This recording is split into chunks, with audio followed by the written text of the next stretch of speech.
ಬೆವರ ಹನಿಯ ಸೆರಗಿನಿಂದ ಒರೆಸಿಕೊಂಡಾಗ ಹಗ್ಗದ ಮಗೆ ಅಂಗಿ ಒಣಗಿಸುವಾಗ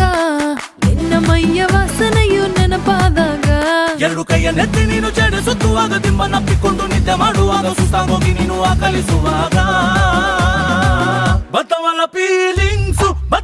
ಫೀಲಿಂಗ್ಸು ಬಂದು ಬಂದು ಮುಚ್ಚಾಗ್ತಾವೆ